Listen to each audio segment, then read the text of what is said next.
திராவிட முன்னேற்றக் கழக கூட்டணி வெற்றி பெறக்கூடாது என்று நினைத்தவர்கள் ஏறக்குறைய 60 விழுக்காடு வாக்காளர்களாக இருந்தாலும் அவர்கள் விருப்பத்தை நிறைவேற்ற தவறிய குற்றவாளிகள் பாரதிய ஜனதா கட்சியும் அண்ணா திராவிட முன்னேற்றக் கழகம். அவருடைய முடிவுகள் வந்து தவறானது அப்படிங்கிற மாதிரி பொதுவெளியிலே தமிழிசையின் முடிவே தவறானது. ஒரு ஆளுநராக இருந்துவிட்டு அக்கா உங்களுக்காக வந்திருக்கிறேன் என்று சொல்லும் பொழுது கொஞ்சமாவது யோசிக்க வேண்டும். நீங்கள் என்ன புத்தரா? இந்த 2024 அந்த பரிசோதனை வேண்டாம். இதைத்தான் அண்ணாமலை என் வீட்டுக்கு வந்தபோது நான் சொன்னேன், இந்த பரிசோதனை இப்பொழுது வேண்டாம். காரணம், நீங்கள் 2 பேருமே வாழப்போவதில்லை. அண்ணா திமுக எழுதி வைத்துக் கொள்ளுங்கள். அண்ணா திமுக பாஜகவோடு கூட்டணி இல்லாமல் அவர்கள் வேறு யாரோடு போய் வலிமையான கட்சியில் கூட்டணி வைப்பார்கள்? ஸ்டாலின் வெர்சஸ் அதர்ஸ் அப்படிதான் இருக்கு களம். ஸ்டாலின் வெர்சஸ் அதர்ஸ் இல்ல தம்பி, ஸ்டாலினுடைய கூட்டணி வெர்சஸ் அதர்ஸ்.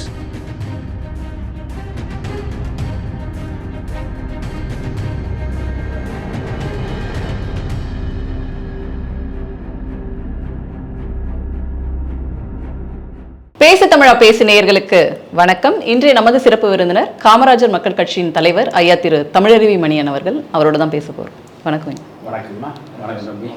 இந்த நாடாளுமன்ற தேர்தல் முடிஞ்சு மோடி அவர்கள் 3வது முறையா வந்து பிரதமராக பதவியேற்றிருக்காரு. நேருவுக்கு அப்புறமா இவர் தான் வந்து 3வது முறையா வந்து ஜெயிச்சு வந்து பதவியேற்றிருக்காரு. ஸோ இந்த வெற்றியை பற்றி நீங்கள் கொஞ்சம் சொல்லுங்கள். 3வது முறையாக ஒரு மனிதர் தொடர்ந்து பிரதமர் நாற்காலியில் வந்து அமர்வது என்பதே பெரிய சாதனை தான். ஜவஹர்லால் நேரு 1952, 57, 62 என்று 3 தேர்தல்களில் தொடர்ச்சியாக வெற்றி பெற்று பிரதமர் நாற்காலியில் அமர்ந்தார். அவர் தன்னுடைய வாழ்வையே சிறைக்கூடத்தில் செலவழித்த, சுதந்திர போராட்டத்தில் முழுமையாக ஈடுபட்டு தன்னை அர்ப்பணித்து கொண்ட ஒரு மாபெரும் தலைவர். நாடு விடுதலை பெற்ற சூழலில் இந்தியாவுக்கே வழிகாட்டக்கூடிய மனிதராக அவர் இருந்தார். அதனால் அவருக்கு பின்னால் தேசமே திரண்டு நின்றது. அதில் பெரிய வியப்பை நாம் அடைவதற்கொன்றும் இல்லை. ஆனால் அன்று இருந்த மக்கள் தொகை, அன்று இருந்த காலச்சூழல் வேறு. இப்பொழுது இருக்கக்கூடிய 140 கோடிக்கு மேற்பட்ட மக்களை கொண்ட நாடு, பல்வேறு விதமான பிரச்சனைகளோடு இருக்கக்கூடிய மாநிலங்கள். இத்தனை மாநிலங்களில் உள்ள பிரச்சனைகளை கடந்து இவ்வளவு பெரிய தேசத்தில் 140 கோடி மக்கள் வாழக்கூடிய நிலையில் அவர்களில் மீண்டும் மீண்டும் நம்பிக்கையை பெற்று பிரதமர் நாற்காலியில் அமர்வது என்பது ஒரு பெரிய சாதனை தான். எனவே அந்த சாதனையை நாம் மறுப்பதன் மூலமோ மறைப்பதன் மூலமோ நம்முடைய வெறுப்பை வெளிப்படுத்துகிறோமே தவிர, உண்மையாக நினைந்து பார்த்து பேசுவதென்றால் வியப்புக்குரியது தான், பாராட்டுக்குரியது தான். இப்போ வந்து 400 சீட்டு ஜெயிப்போம் அப்படின்னு சொல்லி தான் அவங்களோட பிரச்சாரத்தை முழுமையாக முன்னெடுத்தாங்க.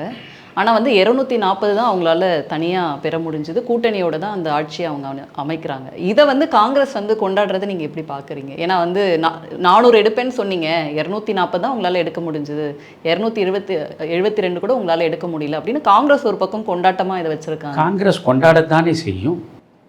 யாரை எதிரி என்று பாவிக்கிறார்களோ அந்த எதிரி கொஞ்சம் வீழ்ச்சியை அடைவது போன்ற ஒரு தோற்றம் இருந்தாலே அதை பார்த்து மகிழ்ச்சி அடையக்கூடிய மனோநிலை தானே எந்த மனிதனுக்கும் இருக்கிறது. எனவே காங்கிரஸ் ஒரு எதிர்க்கட்சி அந்தஸ்தில் நாடாளுமன்றத்தில் அமரக்கூட முடியாத நிலையில் மிகவும் தாழ்ந்து கிடந்தது. எப்படியோ முயன்று ஒரு இண்டி கூட்டணியின் மூலம் இன்றைக்கு அது வெற்றியை பெற்றிருக்கிறது. நான் அதனுடைய வெற்றியையும் குறைத்து மதிப்பிட மாட்டேன். எப்படி மோடியினுடைய வெற்றியை மாற்றார் குறைத்து மதிப்பிடுவது தவறு என்கிறேனோ, அதே போன்று தான் 235 இடங்களில் இண்டி கூட்டணி வந்து வெற்றி பெற்றிருப்பது.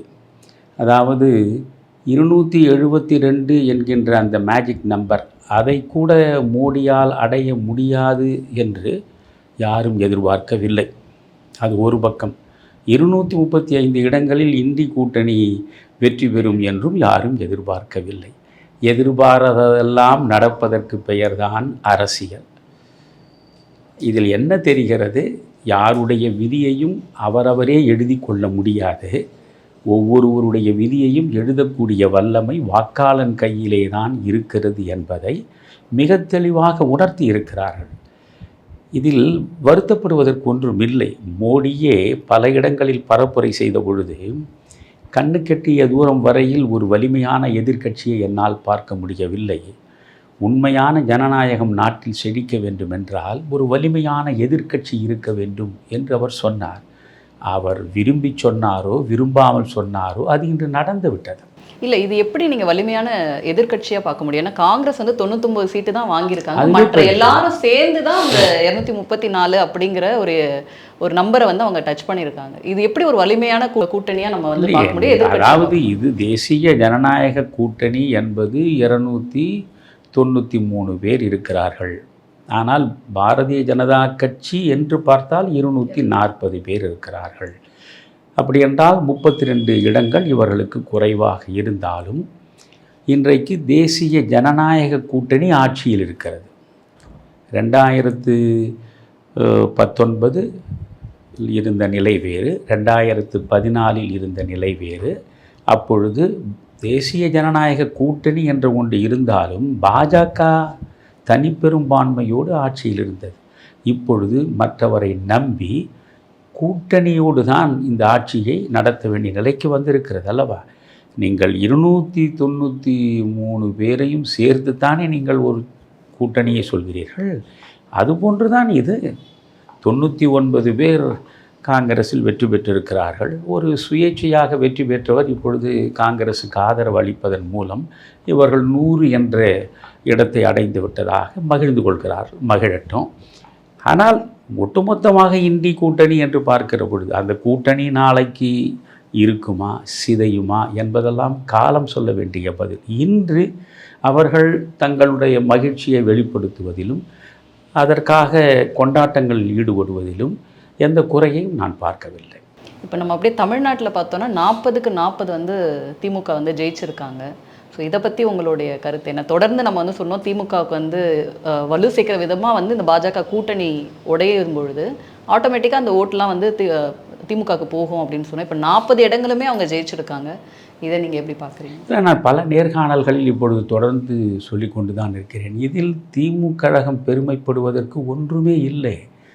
ஸ்டாலின் ஏதோ மகத்தான ஒரு செல்வாக்கோடு 40ம் நமதே என்று சொல்லி அதை அடைந்து விட்டார் என்று பெருமைப்படுவதில் ஒன்றுமே இல்லை. நீங்கள் ஒட்டுமொத்தமாக இந்த கூட்டணி ஒரு வலிமையான கூட்டணி. அதில் இருக்கக்கூடிய கட்சிகள் எல்லாமே ஓரளவு வாக்கு வங்கியை வைத்திருக்கக்கூடிய கட்சிகள். பாரதிய ஜனதா கட்சி உருவாக்கிய கூட்டணி என்பது பாட்டாளி மக்கள் கட்சியை தவிர மற்றவை அனைத்தும் பெயரளவில் இயங்கக்கூடிய கட்சிகள் தான். புரிகிறாய்? ரெண்டுக்கும் வித்தியாசம் இருக்கு. இவ்வளவு வலிமையான கூட்டணியை வைத்துக்கொண்டு நாடாளுமன்ற தேர்தலை சந்தித்து இவர்கள் பெற்றது 46.7 என்று நினைக்கிறேன். அவர்கள் பெற்ற விழுக்காடு 46 என்று வைத்துக்கொள்ளுங்களேன். திமுக திரும்பவும் நாடாளுமன்றத்திற்கு ஒரு ராட்சச வலிமையோடு போக வேண்டும் என்று ஆசைப்பட்டு அந்த கூட்டணிக்கு வாக்களித்தவர்கள் 46 விழுக்காடு.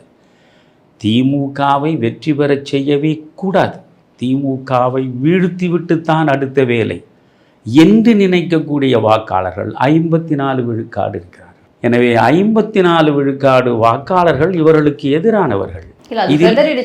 அதை தான் நான் சொல்ல வரேன். இப்போ 46 விழுக்காடு வாக்குகளை நீங்கள் பெற்றீர்கள் என்றாலும் ஒரு வலிமையான கட்சி, நீதி கட்சி காலம் தொட்டு இன்று வரை தொடர்ச்சியாக பார்த்தால் நீங்களும் ஏறக்குறைய ஒரு 100 ஆண்டுகள் வரையில் வந்திருக்கக்கூடிய கட்சி. அந்த கட்சி இன்றைக்கு தனியாக பெற்றிருக்கக்கூடிய வாக்குகள் எவ்வளவு? 26 விழுக்காடு தான். வெறும் 26 விழுக்காடு வாக்குகளை தான் நீங்கள் பெற்றிருக்கிறீர்கள். தலைமையே தத்தளிக்கக்கூடிய நிலையில் அதிமுக 20 விழுக்காடு வாக்குகளை தக்க வைத்து கொண்டிருக்கிறது. புரிகிறதா? எனவே இதில் என்ன பிரச்சனை?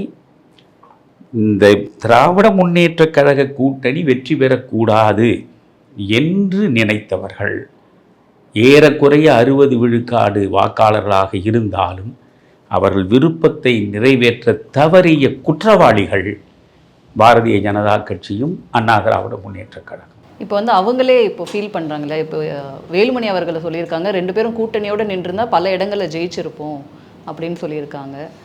இது வந்து 26க்கு வந்து கட்சிக்குள்ளே இப்பயே ஒரு உரசல் ஏற்படுது. ஏன்னா இந்த பக்கம் பாஜகலையும் வந்து பார்த்தீங்கன்னா தமிழிசை அவர்கள் அண்ணாமலை அவர்களை சாடுறாங்க. அதிமுகவோட போயிருந்தா பல பேர் வந்து வெற்றி பெற்றிருப்போம் அப்படின்னு சொல்லிட்டு.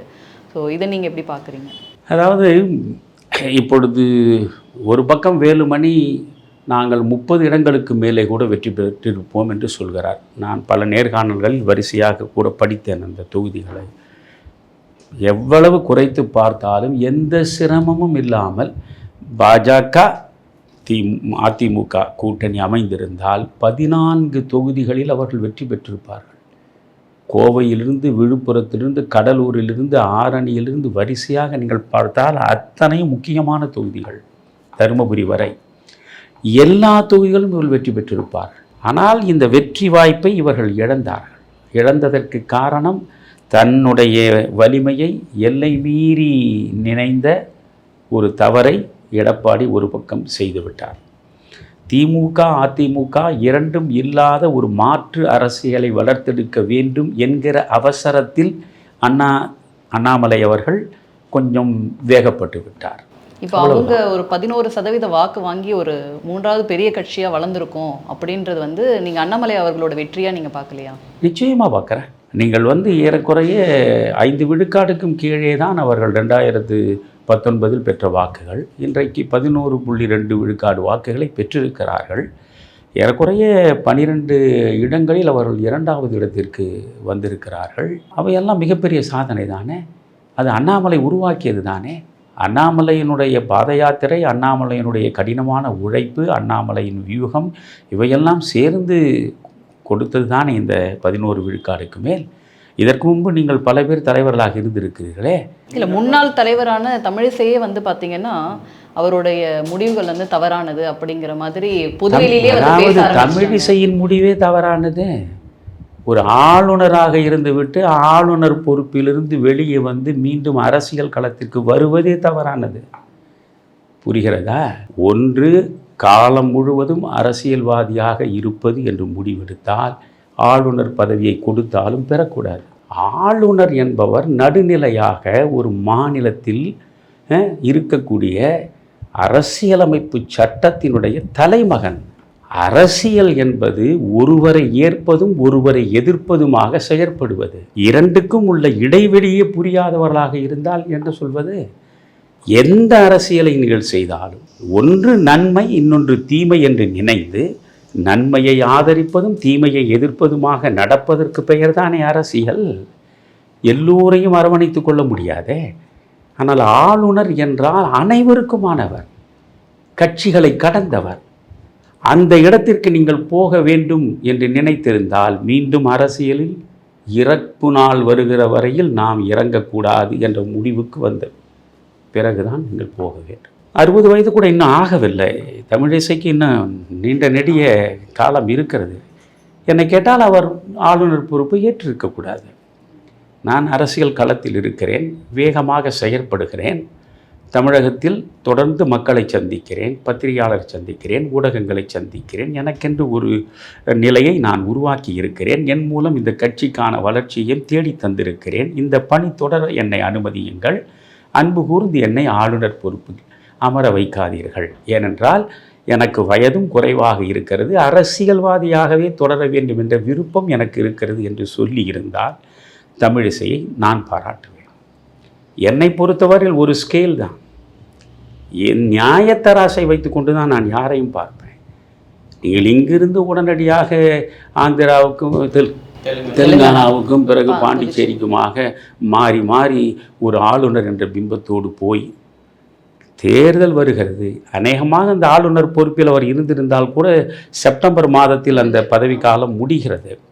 எனவே செப்டம்பர் மாதத்தில் முடிகிற பதவி இன்னும் ஒரு 3 மாதம் இருக்கிறது. அதற்கு பிறகு நம்முடைய நிலை என்னவென்று தெரியாது. மீண்டும் ஆளுநராக நம்மை வேறு ஒரு மாநிலத்தில் நியமிப்பார்களா இல்லையா என்பது தெரியாது. அப்படி அந்த பதவி முடிந்து வந்த பிறகு இங்கே அண்ணாமலை எழுச்சி கொண்டவராக இருக்கிறார். அரசியல் களத்திற்குள் வந்து பாஜகவில் தனக்கான இடத்தை பெறுவது எந்த வகையில் வெற்றியை தேடித்தரும் என்றும் புரியாது. இந்த நிலையில் அவர் ஒரு கணக்கு போட்டார். அவர் ஒரு கணக்கு போட்டு தென் சென்னை இருக்கிறது, தென் சென்னை படித்தவர்கள் நிறைந்த பகுதி, பாரதிய ஜனதா கட்சிக்கு ஓரளவு வலிமையான வாக்கு வங்கி உள்ள பகுதி. எனவே இங்கே நிற்போம், நின்று வென்றால் மத்தியில் அமைச்சர், அடுத்து ஒரு 5 ஆண்டு காலம் மத்தியில் அமைச்சராக இருக்கலாம். உங்கள் சொந்த நலனுக்காக எடுத்த முடிவு இது, புரிகிறதா? இதில் நீங்கள் மரபை மீறி இருக்கிறீர்கள். மரபு மீறி நீங்கள் மீண்டும் அரசியலுக்கு வருகிறீர்கள். ஆனால் வந்தவுடன் என்ன சொல்கிறீர்கள்? இவற்றையெல்லாம் பார்க்கிற பொழுது எனக்கு வருத்தமாக இருக்கிறது. தொடர்ந்து வாக்காளர்களை சந்திக்கும் பொழுதெல்லாம் நான் ஆளுநர் பதவியை விட்டு வந்திருக்கிறேன், 300 அலுவலர்கள் எனக்கு உதவியாளர்களாக இருக்கக்கூடிய அந்த நிலையெல்லாம் தள்ளி வைத்து விட்டு வந்திருக்கிறேன், மிகப்பெரிய பங்களாவில் இருந்தேன், அந்த பங்களாவை விட்டு வெளியே வந்திருக்கிறேன், உங்களுக்காக வந்திருக்கிறேன், அக்கா உங்களுக்காக வந்திருக்கிறேன் என்று சொல்லும் பொழுது கொஞ்சமாவது யோசிக்க வேண்டும். நீங்கள் என்ன புத்தரா? புத்தர் அரண்மனை சுகங்கள் அனைத்தையும் முற்றாக துறந்து விட்டு மனிதகுலத்தின் பிரச்சனைகளுக்கு தீர்வு காண வேண்டும் என்கிற நினைப்போடும் முனைப்போடும் கானகத்திற்கு வந்து கடுந்தவம் இயற்றி போதம் பெற்று புத்தரான நிலையைப் போலவா நீங்கள்? முழுக்க முழுக்க புத்தனாக இருப்பது சுயநலம் துறந்து தன்னலம் மறந்து, நீங்கள் வந்திருப்பது முழுக்க முழுக்க உங்கள் சுயநலத்திற்காக, அடுத்து ஒரு பதவியை மத்தியில் போய் உட்கார்ந்து சுவைக்க வேண்டும் என்பதற்காக. இது இன்னமும் இதை திரும்ப தோற்ற பிறகும் இதைத்தான் அவர் சொல்லிக் கொண்டிருக்கிறார். எனவே அவர் எனக்கு தமிழிசையின் மீது அந்த தனிப்பட்ட பகையும் கிடையாது. இல்லை, இப்போ உட்கட்சி பூசல் அப்படிங்கிறது அதான் இப்போ சொல்ல வரேன். அதுதான் நான் சொல்ல வரேன். எனக்கு தமிழிசை மீது எந்த தனிப்பட்ட பகையும் கிடையாது. என் அன்பிற்கினிய சகோதரி தான். ஆனால் இதை அவர் செய்திருக்கூடாது. அவர் ரொம்ப கம்பீரமாக ஆளுநராகவே இருந்திருக்கலாம். அவருக்கு மீண்டும் கூட ஒரு ஆளுநராக வேறொரு மாநிலத்தில் போடுவதற்கும் வாய்ப்பு இருந்திருக்கும், நிச்சயமாக இருந்திருக்கும். அதற்கெல்லாம் அவர் தகுதியற்றவர் என்றெல்லாம் நான் சொல்லலை. ஒன்று, நீங்கள் ஆளுநராக போவதாக இருந்தால் அரசியலை விட்டுவிட வேண்டும். அரசியலிலேயே இருக்க வேண்டும் என்றால் ஆளுநராக நீங்கள் போகக்கூடாது. இதுதான் நான் சொல்லுகிற ஒரு தார்மீகத்திற்கு உட்பட்ட வாழ்வியல் முறை. இப்பொழுது நீங்கள் வந்திருக்கிறீர்கள், நீங்கள் முன்னாள் தலைவர். நீங்கள் தலைவராக இருக்கும் பொழுது உங்களுக்கு எதிராக போர்க்கொடியை மற்றவர்கள் தூக்கி இருந்தால் அதை உங்களால் ரசிக்க. முன்னாள் தலைவர்ன்றதுனால தான் அவங்க அறிவுரை சொல்றாங்க அப்படின்னு சொல்றாங்க. என்ன அறிவுரை அவர்கள் சொல்றாங்க? நீங்க சரியான முடிவு எடுக்கல அப்படின்னு அண்ணாமலைக்கு அவங்க அறிவுரை சொல்றதா தானே சொல்றாங்க அவங்க. அதாவது நானும் தான் சொல்கிறேன், அதிமுகவும் பாஜகவும் கூட்டணி அமைத்திருந்தால் இந்த சரிவு வந்திருக்காது. எப்பொழுதுமே எந்த ஒன்றிலும் ஒரு இழப்பும் இருக்கும், ஒரு லாபமும் இருக்கும். இதில் நீங்கள் அதிமுகவோடு கூட்டணி வைத்ததாக, அதிமுக பாஜக கூட்டணி பெரிய அளவுக்கு வெற்றி பெறுகிறது. 14 நாடாளுமன்ற தொகுதிகளை அது வென்று விடுகிறது, திமுகவை தோற்கடிக்கிறது, 2026 நோக்கி வெற்றிகரமான பயணத்தை தொடங்குகிறது. இதுதானே தமிழிசைக்கும் மற்றவர்களுக்கும் உள்ள கருத்து. சரி, ஆனால் அப்படி ஒரு நிலையில் நீங்கள் பாஜகவும் இந்த அதிமுகவும் கூட்டணி வைத்து இவ்வளவு பெரிய வெற்றியை பெற்றிருந்தாலும் எங்கள் தயவில் நீங்கள் வென்றீர்கள். இது அதிமுக போட்ட பிச்சை. அதிமுக இல்லை என்றால் இந்த பாரதிய ஜனதா கட்சி நோட்டாவை விட குறைவான வாக்குகளைத்தான் வாங்கும். சொல்வதற்கே ஜெயக்குமாரிலிருந்து பல பேர் அங்கே இருக்கிறார்கள். நீங்கள் கொஞ்சம் உரசி பார்த்தால், கொஞ்சம் அதிமுகவுக்கு எதிர்கருத்து எப்பொழுதாவது சொல்லத் தொடங்கினால் நாளை உடனே அவர்கள் சொல்லுவார்கள், நீங்கள் நோட்டாவுக்கு கீழே தான் இருக்கிறீர்கள், இது நாங்கள் போட்ட பிச்சையினால் எங்கள் ஆதரவில் வந்தீர்கள் என்று தான் சொல்லுவார்கள். இன்றைக்கு அந்த நிலை இல்லை. நீ 20 விழுக்காடு வாக்குகளை பெற்றாய் என்றால் நான் 11.2 விழுக்காடு வாக்குகளை பெற்றிருக்கிறேன். அதனால் நான் ஒன்றும் நோட்டாவுக்கு கீழே இருக்கிற பழைய நிலையில் இல்லை என்று பாரதிய ஜனதா கட்சியின் தொண்டர்கள் தலை நிமிர்ந்து சொல்வதற்கான ஒரு வாய்ப்பை அண்ணாமலை உருவாக்கி இருக்கிறார் அல்லவா? அதையும் நீங்கள் யோசிக்க வேண்டும். ஆனால் என்னை பொறுத்தவரையில் தமிழிசை சொல்வது தான் எனக்கும் உடன்பாடு. காரணம், திராவிட முன்னேற்ற கழகம் எல்லா வகையிலும் இல்லை. இப்போ அவங்களோட ஆதங்கம்ன்றது 240 அந்த இடத்துல நிற்கும் பொழுது தானே இந்த ஆதங்கம் எல்லாருக்குமே வருது. இப்போ தனி பெரும்பான்மையோட அந்த கட்சி இருந்திருக்குன்னா, தமிழ்நாட்டிலேருந்து ஒரு ரெப்ரசன்டேட்டிவ் போயிருந்தா அந்த 240 அப்படிங்கிறது மேலே வந்திருக்குன்ற ஆதங்கத்தில் தானே அவங்களும் பேசுறாங்க. அவர்களுக்கு எந்த ஆதங்கம் எல்லாம் கிடையாதம்மா. எனக்கு இவர்கள் அனைவரையுமே தெரியும். இவர்கள் யாருமே எனக்கு புதுமுகங்கள் இல்லை, இவர்கள் அனைவரையுமே நான் அறிவேன். புரிகிறதா? இவர்களுடைய ஆதங்கம் என்ன? அதிமுக பாஜக இரண்டினுடைய வாக்கையும் நீங்கள் கூட்டினால் தென் சென்னையில் அவர் வெற்றி பெறுகிறார். நிச்சயமாக வெற்றி பெற்றால் எப்படியாவது தமிழகத்தின் ஒரு பிரதிநிதியாக ஒரு அமைச்சராக போய் உட்கார்வதற்கான வாய்ப்பு அவருக்கு கனிந்திருக்கும். அந்த கனவு கலைந்து விட்டது என்பதில் எழக்கூடிய விரக்தியும் வேதனையும் தான் இப்படி விமர்சன வெளிப்பாடாக வருகிறது. மற்றபடி நான் சொல்கிறேனே, இவர்கள் யாருமே மக்கள் நலனுக்காகவே இயங்கக்கூடியவர்கள் என்று ஒருபோதும் நான் சொல்ல மாட்டேன். அவர்கள் என்ன விமர்சித்தாலும் சரி, என் மீது அவர்கள் என்ன கோபம் கொண்டு எல்லையற்ற விமர்சனங்களை வைத்தாலும் சரி, இவர் அனைவரையும் நான் அறிவேன். இவருடைய தந்தை காலம் தொட்டு அரசியல் இருப்பவன் நான். இவர்களுக்கெல்லாம் மக்கள் நலன் என்பதெல்லாம் வெறும் வார்த்தை. உண்மையில் மக்கள் நலன் தான் என்றால் நீங்கள் மாற்று அரசியலுக்கு தான் வந்து நிற்க வேண்டும். ஆனால் ஒரு இடத்தில் நான் ஏன் தமிழிசை உடன்படுகிறேன் என்றால், நான் அண்ணாமலைக்கு சொன்னேன், நீங்கள் மாற்று அரசியல் என்பதுதான் முக்கியமானது. என்னை பொறுத்தவரையில் 2 திராவிட கட்சிகளுக்கும் மாற்றாக ஒரு அரசியலை, நல்ல அரசியலை மீட்டெடுப்பதற்காகத்தான் என் வாழ்க்கை முழுவதும் நான் தவம் புரிந்திருக்கிறேன். நீங்கள் அந்த நிலைப்பாட்டுக்கு வருவது நல்லது. ஆனால் இந்த 2024 அந்த பரிசோதனை வேண்டாம். இதைத்தான் அண்ணாமலை என் வீட்டுக்கு வந்தபோது நான் சொன்னேன், இந்த பரிசோதனை இப்பொழுது வேண்டாம். காரணம், இன்றைக்கு நீங்கள் வேறுபட்டு நின்றால் வெற்றி வாகை சூடப்போவது திமுகவும் அதனுடைய கூட்டணி கட்சிகளும் தான். அந்த தெம்போடு அவர்கள் சட்டமன்ற தேர்தலை நோக்கி நடப்பார்கள். இப்பொழுது நீங்கள் இணைந்தும் பிணைந்தும் 2.5 கலந்து நீங்கள் திராவிட முன்னேற்ற கழக கூட்டணியை எதிர்த்தால் நிச்சயமாக அவர் விழுகிறார்கள். அதில் ஒன்றும் மாற்றம் இல்லை. அம்மா, இந்த ஆட்சிக்கு எதிரான அலை நிச்சயமாக இருக்கிறது தமிழ்நாட்டில். நீங்கள் மக்களிடம், சாதாரண வெகு மக்களிலே இருந்து பேசி பாருங்கள். இந்த ஆட்சிக்கு எதிராக இருக்கக்கூடிய இந்த எதிர்ப்பு அலையை பயன்படுத்தி கொள்ள வேண்டும். வாக்குகள் சிதறக்கூடாது. ஆனால் நீங்கள் 2 பேருமே 2024 நாடாளுமன்ற தேர்தலில் ஒன்றாக நில்லுங்கள். வலிமையான கூட்டணியை உருவாக்குங்கள். ஒரு வாக்கு கூட திமுகவுக்கு எதிராக இருந்தால் அது சிதறிவிடாமல் பார்த்து கொள்ளுங்கள். சீமான் தனியாக நிற்பார், அவரை விட்டு விடுங்கள். மற்றபடி இருக்கக்கூடிய எல்லாரையும் இணைத்து வாக்குகளை ஒன்றாக திரட்டி திமுகவை முதலில் தோற்கடியுங்கள். அவர்களுடைய தன்னம்பிக்கை தளரும், தடுமாற்றம் நிகழும். ஒரு எதிரியை வீழ்த்த வேண்டும் என்றால் முதலில் அவனை தடுமாறச் செய்ய வேண்டும். அவன் தடுமாறுகிற நிலையில் தான் அவனை வீழ்த்த உங்களால் எளிதாக முடியும்.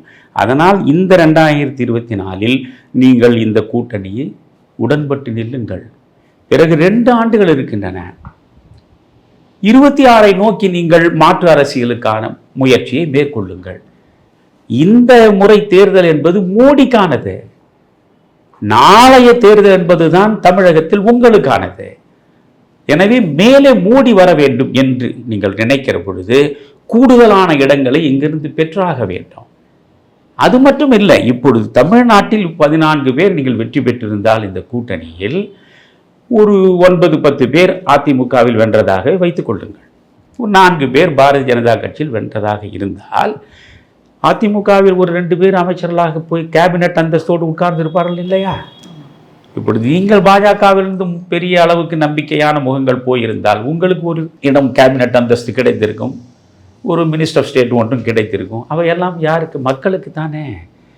நல்லது செய்ய வேண்டும் என்று நினைப்பு இருந்தால், அதுதான் நான் இன்னொரு நேர்காணலில் கூட சொன்னேன், நீங்கள் அதற்காக ஆராசா மாதிரி, டிஆர் பாலு மாதிரி, ஜெகத் ரட்சகன் மாதிரி இப்படியெல்லாம் போனால் நீங்கள் கொள்ளையடிப்பதற்கு தான் இந்த மந்திரி பதவியை பயன்படுத்துவீர்கள். மக்கள் நலனுக்காக நீங்கள் பயன்படுத்த மாட்டீர்கள் என்பது ஏற்கனவே நடந்திருக்கிறது. தமிழக மணியன் கண்டெடுத்து சொல்வது ஒன்றும் இல்லை. உங்களை வளப்படுத்திக் கொள்வதற்காக நீங்கள் போய் மத்திய அமைச்சர்களாக உட்கார்வீர்கள். மக்களுக்கு எந்த வளமும் நலமும் உங்களால் வருவது கிடையாது.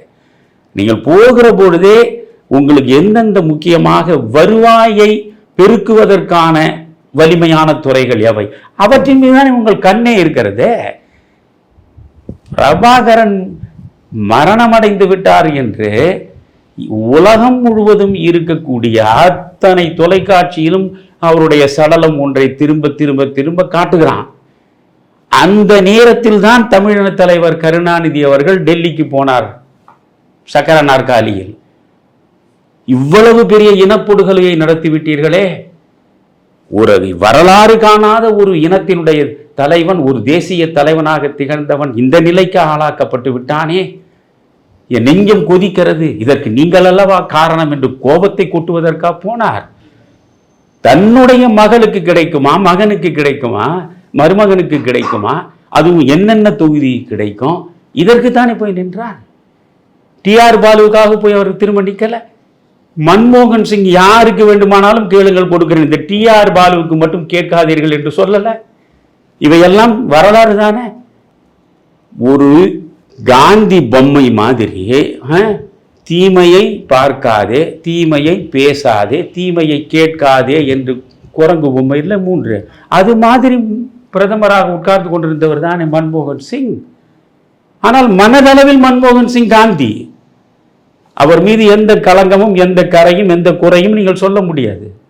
சத்தியத்திற்கு வந்து உட்கார்ந்த மனிதன். ஆனால் அவர் கண்ணை மூடிக்கொண்டு உட்கார்ந்து இருந்தார். உங்களுக்கு வசதியாக இருந்தது. 2004 2009 வரையில் டிஆர் பாலு கப்பல் துறையில் இருந்து செய்தது என்ன என்பதை அவராலேயே சகிக்க முடியவில்லை. அதனால் அவர் மீண்டும் முடியாது என்று சொன்னார். இப்பொழுது நீங்கள் வெற்றி பெற்று நீங்கள் உங்கள் ஆட்சி இந்தி கூட்டணி அமைந்திருந்தால் யார் அமைச்சராக இருப்பார்? 2G ஊழல் ஆராசா தானே அமைச்சராக போவார். 2G ஊழல் கனிமொழி தானே அமைச்சராக போவார். இது 2G ஊழலில் நான் சொல்வது என்பது அது கலைஞர் டிவி ஊழலிருந்து வரிசையாக நீங்கள் உள்ளே போகணும். கனிமொழியிடம் போக வேண்டும் என்றால் நீங்கள் விவகாரத்தில் இவர்கள் தானே அங்கே போய் உட்காருவார்கள். இந்த டிஆர் பாலு தானே அங்கே போய் உட்காருவார். அப்போ இவர்கள் திரும்ப திரும்ப போய் உட்கார்ந்து மக்களுக்கு என்ன நன்மையை தருவார்கள்? நான் அதுதான் ஒரு நேர்காணலில் திரும்ப அழுத்தமாக சொன்னேன். எனக்கு திமுகவின் மீது கோபம் கிடையாது. ஒரு கட்சியின் மீது எனக்கு எந்த கோபமும் இல்லை. அதனுடைய திராவிட கருத்தியல் மீது கூட எனக்கு எந்த பகையும் இல்லை. ஆனால் அந்த கட்சியில் இருக்கக்கூடிய தலைமை பீடத்தில் அமர்ந்திருக்கிற மனித முகங்களை பார்க்கும் பொழுதே என்னால் ஜீரணிக்க முடியல. அத்தனை பேரும் சமூகத்தை கொள்ளையடித்தவர்கள், மனச்சான்று இல்லாமல் கொள்ளையடித்தவர்கள். சரி, அதுதான் போகட்டும். நீங்கள் வந்து கல்வி கூடங்களை வைத்து சம்பாதிக்கிறீர்கள், சம்பாதித்து போங்க. தொழிற்சாலை வைக்கிறீர்களா, தொழிற்சாலையில் வைத்து அம்பானிகளாக மாறுங்கள். ஹோட்டல்களை பெரிய பெரிய ஸ்டார் ஹோட்டல் ஜெகத் ரட்சகன் கட்டி இருப்பது போல நன்றாக கட்டுங்க. சாராய ஆலை வைக்கிறீர்களே, டிஆர் பாலும் ஜெகத் ரட்சகனும் சாராய ஆலையை வைத்து டாஸ்மாக்கு வரக்கூடிய அந்த சாராய பாட்டல்களில் 40 விழுக்காடு பாட்டல்கள் இந்த 2 பேர் மூலம்தான் வருகிறது என்கிறார்களே.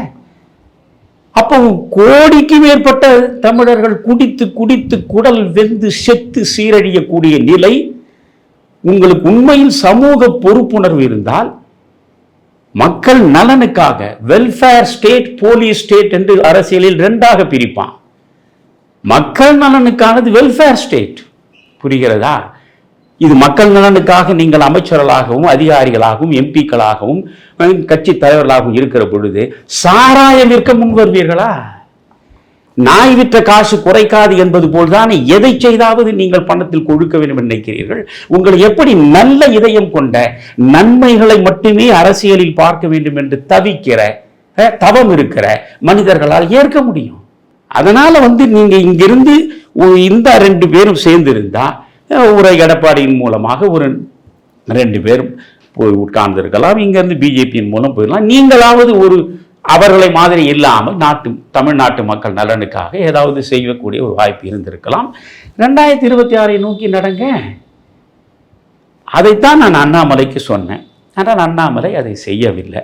என்னால் சொல்லத்தான் முடியும், நான் அண்ணாமலை இல்லை, புரிகிறதா? அதனால் தனிப்பட்ட முறையில் சுயநலம் சார்ந்து தமிழிசை இந்த கருத்தை சொன்னாலும் தமிழிசை சொன்ன கருத்து எனக்கு உடன்பாடானது. இப்பொழுது நீங்கள் பாருங்க, வேலுமணி சொன்னா 30 இடங்களுக்கு மேல நாங்கள் வெற்றி பெற்றிருக்க முடியும் சொன்ன அடுத்த நிமிடமே ஜெயக்குமார் அதை மறுக்கிறாரே. எந்த நிலையிலும் எங்களுக்கு பாஜகவோடு கூட்டணி இல்லை என்கிறார். எடப்பாடி சொல்லிவிட்டார் 2026 சரி எப்பொழுதும் சரி எங்களுக்கு பாஜகவோடு கூட்டணி இல்லை. 2 பேரும் நான் என்ன சொல்றேன், அதாவது நீங்கள் 2 பேருமே வாழப்போவதில்லை. அண்ணா திமுக எழுதி வைத்துக் கொள்ளுங்கள். அதிமுக பாஜகவோடு கூட்டணி இல்லாமல் அவர்கள் வேறு யாரோடு போய் வலிமையான கட்சியில் கூட்டணி வைப்பார்கள்? பாமக, தேமுதிக இருக்காங்க. வரேன், அங்கதான் வரேன் நான். பாமகவும் இந்த தேமுதிகவோடும் ஏற்கனவே ஒரு கூட்டணியெல்லாம் வைக்கலையா? ஏற்கனவே இதுக்கு முன்ன நடந்த பாஜக உட்பட வச்சாங்கல்ல தம்பி, சட்டமன்ற தேர்தலையும் வச்சாங்கல்ல, நாடாளுமன்ற தேர்தலையும் வச்சாங்கல்ல. அப்போ பெரிய வெற்றி பெற்றாங்களா திமுக கூட்டணியை தாண்டி? இல்லையே. இப்பொழுது ஒரு பாஜக இருந்துதானே வெற்றி பெற முடியல. அதுதான் பாஜக புதிய எழுச்சி இப்பொழுது பெற்றிருக்கிறது அண்ணாமலையால. இப்போ நீங்க அப்போ பாஜகவுக்கு இந்த வாக்கு வங்கி கிடையாது. இன்னைக்கு தான் உங்களுக்கு வாக்கு வங்கி கூடி இருக்கு, 11 விழுக்காடுன்னு வந்திருக்கிறீங்க. இந்த 11 விழுக்காடு வாக்கை நீங்க தள்ளிட முடியாது. இப்போ நீங்க பாமகவை சொல்றீங்க, பாமக இப்பொழுது 5 விழுக்காடுக்கு கீழே வாக்கு வங்கி சரிந்து விட்டது. தேமுதிக விஜயகாந்த் அவர்கள் இருந்த பொழுது இருந்த பழைய வாக்கு வங்கியா இப்பொழுது இருக்கிறது? அவர்களுக்கு 2லிருந்து 3 விழுக்காடு வாக்கு இருப்பதாக நாம் வைத்துக் கொள்வோம். இப்போ இவற்றையெல்லாம் கூட்டுங்க தம்பி. அரசியல்ல கணக்கை உட்கார்ந்து தனியா உட்கார்ந்து கூட்டி பாருங்க. அதிமுக கூட்டணி வெற்றி பெற்றுடுமான்னு நீங்க என்ன எதிர்பார்க்கறீங்க? திமுகவிலிருந்து கழட்டலாம், திமுக கூட்டணியிலிருந்து நாம் எப்படியாவது விடுதலை சிறுத்தைகளை இழுக்க முடியுமா? ஆன்டி இன்கம்பன்சி ஒர்க் ஆகி இந்த பக்கம் வாக்கு வருவதற்கான வாய்ப்பு இருக்குல்ல? ஆன்டி இன்கம்பன்சி ஒர்க் ஆகும். அந்த ஆன்டி இன்கம்பன்சி ஒர்க் ஆகணும்னா எப்போ ஒர்க் ஆகும்? நீங்கள் எதிரே நிற்பவர்கள் ஒன்றாக இருந்தால் தானே தம்பி. அதான் உங்களுக்கு விளக்கமா சொல்லிட்டேனே நான். 40 விழுக்காடு தான் அவர்களுக்கு வாக்கு, 46 விழுக்காடு வாக்கு வச்சிருக்காங்க அந்த அணி. 54 விழுக்காடு எதிரே இருக்கு, 54 ஒன்னாவா இருக்கு, சரி 54ல் 8 விழுக்காடு சீமானது கழிச்சிருங்க. அப்படி 46 விழுக்காடு உங்களுக்கு இருக்குன்னு. அப்ப 46 விழுக்காடு இருந்தா அங்கே 46 தான் இருக்கு, இங்கே 46 இருக்குன்னு தான் நம்ம வரும். புரியுதா உங்களுக்கு? ஆனால் இப்ப அப்படி இல்லையே கணக்கு. இந்த கணக்கை நீங்கள் அதிமுக, நான் சொல்றேன், அதிமுக நினைக்கிற மாதிரி திமுக கூட்டணியில் இருந்து அவர்களால் ஒருவரை இழுக்க முடியாது. அப்போ நீங்க சொல்றத பாத்தீங்கன்னா ஸ்டாலின் வெர்சஸ் அதர்ஸ் அப்படிதான் இருக்கு களம். ஸ்டாலின் வெர்சஸ் அதர்ஸ் இல்ல தம்பி, ஸ்டாலினுடைய கூட்டணி வெர்சஸ் அதர்ஸ். ஸ்டாலினுக்காக தான் இறுக்கமாக கூட்டணி இருக்கு இல்லையாப்பா.